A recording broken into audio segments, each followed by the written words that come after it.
Приветствую, друзья! Главной новостью сегодня в мире стала, конечно же, встреча Трампа и Владимира Владимировича Путина на Аляске. Ну и, собственно, она была во многом знаковая. Ну и давайте разберем более детально, что же там, собственно, из интересного было. И начнем с самого начала. Масштабы подготовки этой встречи действительно впечатляют. И, конечно же, президент США хотел сделать ее максимально помпезной и, собственно, можно сказать, даже вот угрожающей, потому что конкретно на авиабазу на Аляске пригнали очень много истребителей F-22, даже бомбардировщик стратегический пригнали Б-2. Ну и, собственно, можно обратить внимание, как вот готовили эту встречу, даже вот красную дорожку американские военные стелили прямо к, собственно, вот трапу Владимира Владимировича. И эти все вот мероприятия, они еще раз подчеркивают, что западные страны сейчас делают все возможное для того, чтобы выстроить вот хоть какие-то вот дипломатические вот возможности свои в отношении Российской Федерации. Все это стало возможным благодаря тому, что наша Родина устояла под натиском фактически всех стран НАТО на протяжении более чем 3 лет. И, собственно, конечно, все эти параметры и с учетом успехов русской армии на поле боя сейчас просто диктуют правила даже международному олигархату, и поэтому сейчас конкретно у Трампа есть определенная задача. Все-таки для того, чтобы избежать Третьей мировой ядерной войны, ему дали вот карт-бланш в отношении вот урегулирования ситуации на Украине, естественно, с минимальными потерями для американских корпораций. Но что-то мне подсказывает, что это, можно сказать, миссия невыполнима. И очевидно, что сейчас, конечно же, вот встреча, которая прошла на Аляске, она знаковая, потому что обратите внимание, что Трамп просто аплодировал Владимиру Владимировичу с учетом того, что российский президент не побоялся конкретно прилететь в конкретно США. И да, это, собственно, мы видим, что идет прокси-война в прямом смысле слова, и подобного рода смелость действительно вызывает уважение даже у заклятых врагов. На Аляске фактически произошла очень знаковая история, потому что в конечном итоге Трамп встречал лично Владимира Владимировича Путина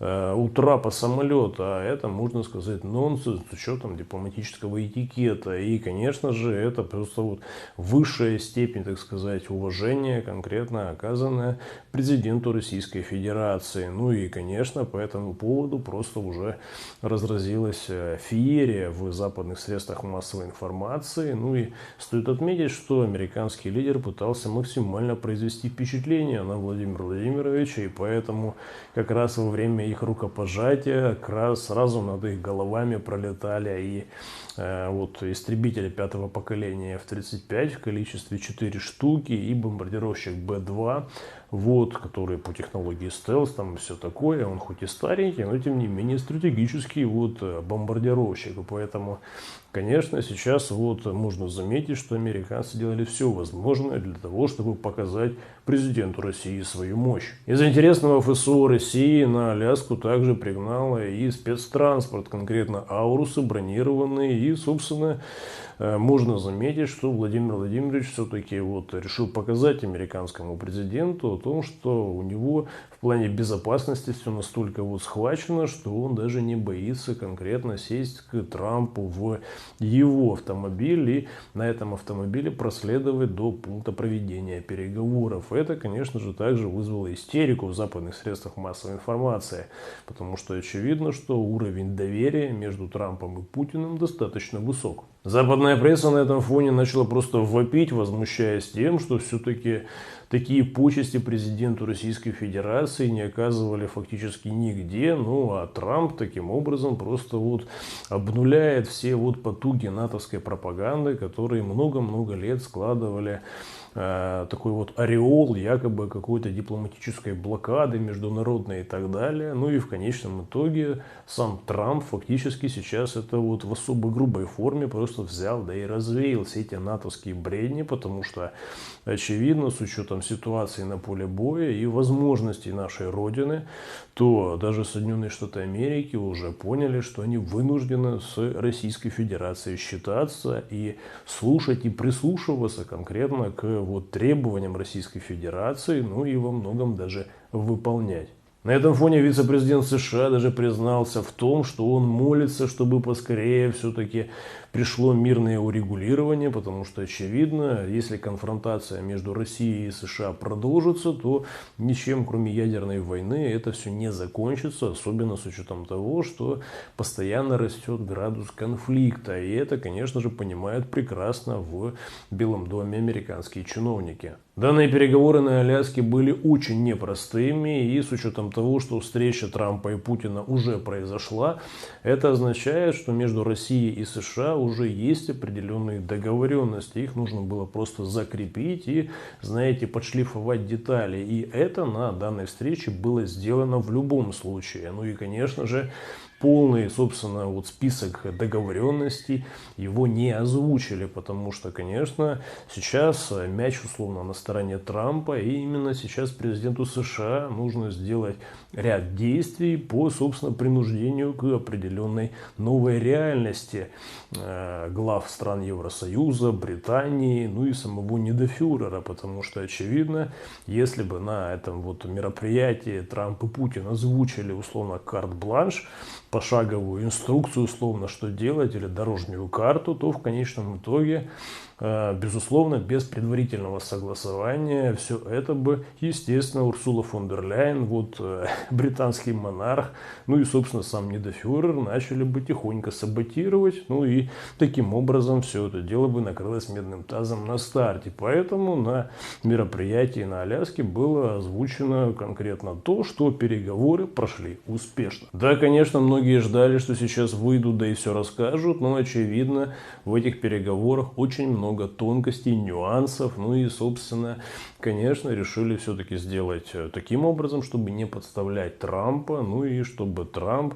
в течение вот ближайшего времени все-таки занялся конкретно вот практическими действиями по вразумлению и стран Евросоюза, и Британии, и недофюрера, и таким образом уже, когда Трамп даст отмашку, что провел, так сказать, со всеми разъяснительные беседы, вот, обязательства эти все персонажи взяли, только после этого уже будут выходить в публичное поле с вот конкретным каким-нибудь планом или дорожной картой развития событий. Именно поэтому для того, чтобы оставить Трампу поле для маневра, было обозначено на встрече даже самим Трампом, что сделку пока не заключили. Ну и, собственно, по многим параметрам позиции сторон уже согласованы. Ну и, собственно, сразу же после встречи с Путиным конкретно Трамп начал обзванивать европейских всех вот лидеров, и даже, собственно, вот Зеленского подключили туда, потому что данный персонаж, он некий такой собирательный образ конкретно вот англосаксов, которые сейчас выступают в роли вот такой прокладки, прокси-структуры, через которую ведут боевые действия. Поэтому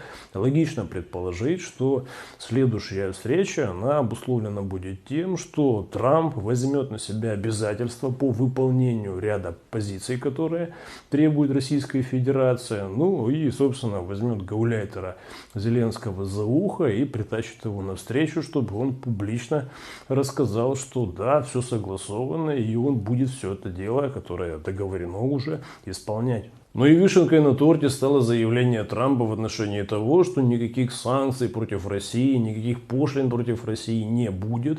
Ну и, собственно, также против торговых партнеров Российской Федерации пошлин также не будет. И поэтому такие заявления, они четко свидетельствуют о том, что сейчас мяч на стороне условно США. Ну и насколько у Трампа получится вот вразумить и заставить Британию и страны Евросоюза двигаться в одной логике, то мы в ближайшее время это все, конечно же, будем видеть фактически в режиме реального времени. Примечательно, что американцы для того, чтобы произвести впечатление на российскую делегацию на вот своей военной базе на Аляске, расставили различную военную технику для того, чтобы продемонстрировать нашим делегатам, что, мол, смотрите, вот здесь и танки, вот здесь и гаубицы М3 семерки, кстати, которые сейчас массово уничтожаются нашей русской армией на поле боя, вот и БМП различные и так далее. Но дело в том, что наша делегация все вот эти экземпляры вооружения американских видели на выставке трофейной техники военной с зоны СВО. Поэтому, конечно же,